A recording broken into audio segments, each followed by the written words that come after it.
이사야 27장 4절 5절 말씀 봉독합니다.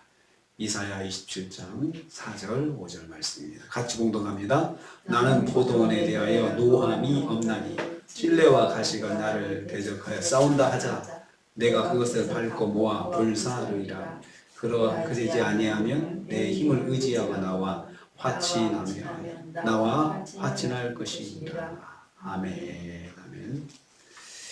오늘 말씀도 계속해서 종말론적인 한 날의 마지막 때에 구원받을 자들이 부르게 될 포도원의 노래를 소개하는 것을 내용을 하고 있습니다.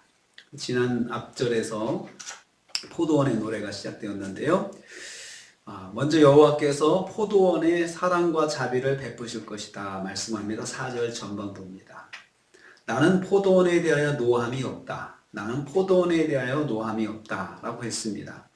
여호와께서 노함이 없다는 말은 포도원에게 사랑과 자비, 긍휼만 베푸신다는 뜻입니다. 그러니까 포도원은 이스라엘 백성, 하나님의 백성, 또 신약의 교회를 상징한다고 했습니다. 그 포도원에 대해서 하나님께서 노함이 없다, 진노가 없다는 거죠. 사랑과 자비만 베푸신다는 것인데요. 그렇다고 해서 하나님 백성들에게 죄가 없어서가 아닙니다. 죄가 없다는 말이 아니고요.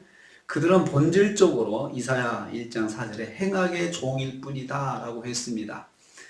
하지만 여호와께서 그들에게 구속의 은혜를 베푸셔서 그들이 하나님의 진노를 면하게 하실 것을 말씀하고 있습니다. 구속의 은혜를 베푸신다는 것입니다. 하나님의 진노가 더 이상 없다는 이 말씀은 십자가 대속 사건을 염두에 둔 예언의 말씀입니다. 이사야서가 유다와 이스라엘의 그 장래에 대해서 예언하시면서도 그러면서도 그 겹쳐서 예수 그리스도에 대한 예언을 같이 하고 있거든요. 그래서 예수 그리스도 십자가 대속으로 영원한 은혜를 입을 것을 말씀하고 있는 것입니다. 이사야 53장 5절에 이렇게 되어 있죠. 그가 찔린 우리의 허물 때문이요, 그가 상함 우리의 죄악 때문이요, 그가 징계를 받음으로 우리가 화평을 누리고 그가 채찍에 맞음으로 나음을 입었다. 우리가 나음을 입었다. 여기서도 이것은 예수님의 고난에 대한 말씀이거든요. 마찬가지로 예수님의 십자가의 대속의 죽으심으로 영원한 은혜를 입을 것을 여기서 암시하고 있습니다. 여호와께서 성도의 죄악을 영원히 속죄할 길을 준비하시고 있다는 말씀입니다. 두 번째로 여호와께서 포도원을 공격하는 자들을 막으실 것입니다. 4절 후반부입니다. 누가 나를 대항해 싸움을 벌여 찔레와 가시를 줄 것인가 라고 직역할 수 있는 말씀입니다. 찔레와 가시가 나를 대적하여 싸운다 하자, 이 말씀을 그렇게 직역하면 그런 뜻입니다. 누가 나를 대항해서 싸움을 벌여서 찔레와 가시를 나한테 보내겠느냐, 이렇게 말씀을 직역할 수가 있습니다. 찔레와 가시는 여호와를 대적하여 포도원을 공격하는 세력입니다. 하나님의 백성의 순수성을 깨뜨리고 하나님의 백성을 해롭게 하는 모든 세력을 지칭해서 찔레와 가시다라고 표현했습니다. 여호와께서 포도원을 지키시는데 누구도 감히 대항하여 포도원을 해하고자 도전할 수 없다는 말씀입니다. 어디 하나님께서 지키시는데 거기다가 찔레와 가시를 갖다 보내겠느냐, 그 말입니다. 하나님의 백성을 괴롭히거나 그들을 상하게 하는 세력은 누구든지 궁극적으로 전능하신 하나님께 도전하는 것이 되는 것이고요, 심판을 자초하는 어리석은 자들에 지나지 않는다는 것입니다. 주의 백성을 괴롭게 하는 것은 주권자인 하나님께 도전하는 것입니다. 그러니까 하나님께서 포도원을 지키신다, 하나님의 백성을 지키신다라고 하는데, 그 하나님 포도원을 해하고자 찔레와 가시를 보낸다고 하는 것은 그건 하나님께 도전하는 것입니다. 하나님 백성을 단순히 괴롭히는 것이 아니고 하나님께 도전하는 것입니다. 우리 누구 미우면 그 자식들을 괴롭게 하잖아요.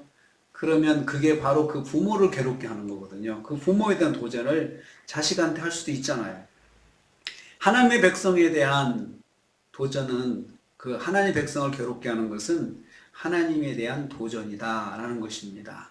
그래서 우리가 기억해야 할 것은, 우리가 누가 우리를 힘들게 하는 것은 그것은 하나님에 대한 도전이라는 것을 우리는 기억해야 됩니다. 그래서 하나님께서 그것을 가볍게 넘어가지 않으신다는 것입니다. 그래서 그런 일을 당할 때 하나님께 기도할 수 있습니다. 하나님, 불쌍히 여겨달라고 해야 돼요. 나를 힘들게 하는 것이 아니고 하나님을 하나님께 도전하는 것이 되는데 그 사실을 모르고 하는 거니까 하나님 불쌍히 여겨달라고, 그거 빨리 깨닫고 이러한 행동을 멈추게 해달라고 그렇게 기도해야 합니다.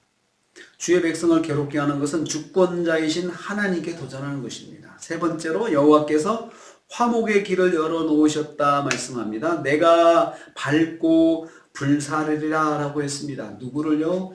내 힘을 내가 그것들을 모아서 밟고 불사른다 라고 했습니다. 이것은 찔레와 가시입니다. 찔레와 가시들이죠.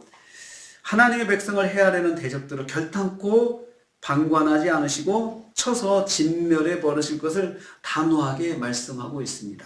불사르리라, 이 말 히브리어 야차트라는 말을 쓰는데 이것은 전쟁 중에 성읍을 점령해서 성읍 전체를 불태워버리는 것을 불태운다는 말을 할 때 이 야차트라는 말을 씁니다.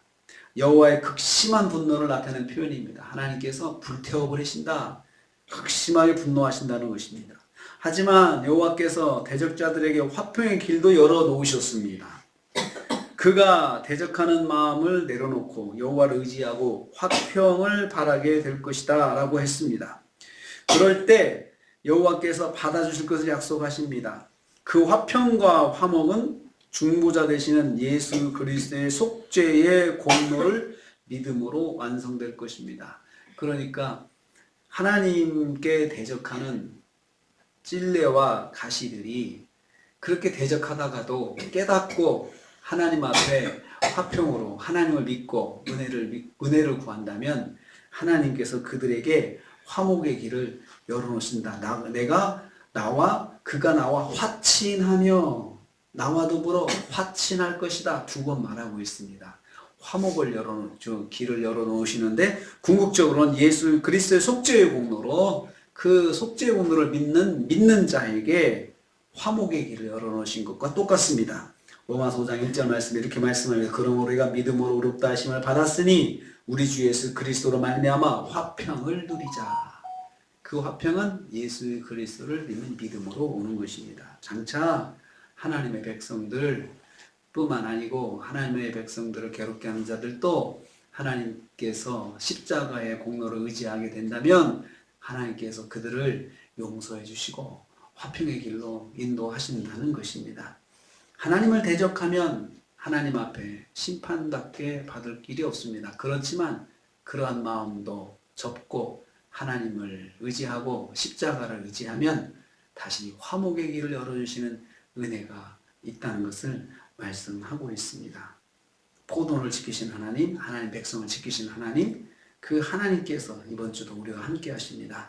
우리를 공격하는 자는 곧 하나님께 대한 도전입니다. 그렇기 때문에 우리가 나만 괴로움 당하는 것이 아니고 이건 하나님에 대한 도전이고 하나님께서 그걸 보시고 가만히 계시지 않는다라는 사실을 기억하셔야 됩니다. 그래서 어떤 어려움이 있다, 고난이 있다, 내가 믿음으로 한 것 때문에 고난이 있다 그러면 하나님께서 아시지.